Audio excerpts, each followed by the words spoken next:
Kọmishọna ahụ maka ọdịmma ụmụ nwaanyị n'ọhaneze Anambra steeti Odoziakụ Ifeobi na-abụ anọpụtago ihe dịka ụmụaka ụmụ nwaanyị nọ n'agbata dị 12 n'ọnụọgụ nọ n'agbata afọ 15 na afọ 25 n'otu ụlọ ọbịa dị n'Amawbịa kansụl Awka South.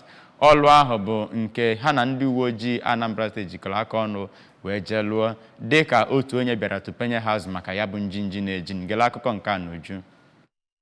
Mmadụ 3 n'ime ụmụ agbọghọ ahụ azọpụtara bụ ndị erubeghị ogo. Ya bụ kọmishọna kpọrọ ndị ezinụlọ ha mgbe ahụ wee duru ha gaa n'ụlọ ọgwụ ka eleta ha anya. Ka ọ na-ekwu okwu n'ụlọ ọrụ ya dị n'Awka, Oriakụ Obinabọ kwuru na gọọmenti a na-agba mbọ ịhụ na akwụsịrị ụmụ akparamagwa bụ iji ụmụaka tụ mgbere nakwa ihe ndị yitere ya na steeti a. Oriakụ Obinabọ dịka ọ na-akọ etu ha si wee jide ndị ahụ kpara agwa site n'aka ndị uwe ojii, dọrọ ndị nwe ụlọ nkwari akụ aka na ntị ka ha kwụsị iji obere ụmụ agbọghọ wee na-akpara ego n'ihi na aka ga-akpara ha. Kwụsị na ịkpọta ụmụazị enwere ife fama na-apịtọfa. Ụmụazị nwere ike ịbụ nwa gị, nwere ike ịbụ nwa gị, ma nke nwa gị abata ihe ije ịchọ ife nwa ị chọrọ ime, ịpụta fụnụta bụ nwatakịrị nwa nọ ebe ahụ, gịnị ka ije n'ime? Onwe ihe na-eme gị n'isi, ịmazikwa ihe iwu kwuru, ejidekwa gị ọkwa nga mkpụrụ ọka aka m adị ọkụ ya.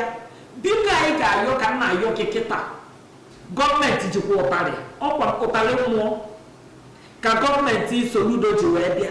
Kịta anụnwa nwere iwu a ga-eji kpe gị ikpe, iwu amadịkwa dị na-eche merekwa nke unu si wee chọọ, mana unu rapụrụ anyị kịrịkịrị ụmụazị.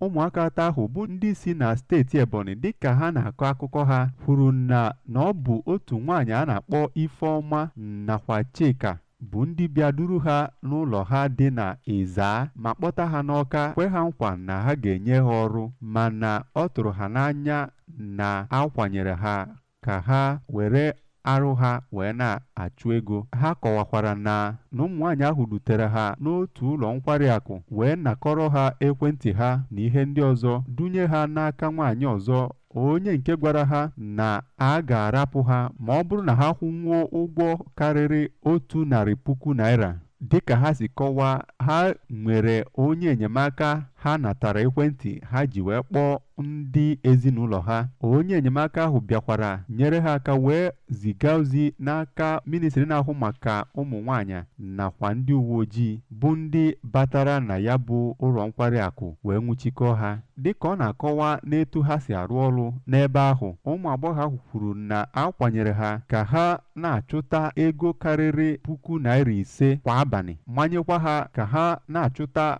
ego karịrị 40,000 kwa ụbọchị ụka. Mana ka o sila dị na ihe ha na-enweta n'aka ụmụ nwoke na-abịa ebe ahụ bụ naanị 1,000 naira.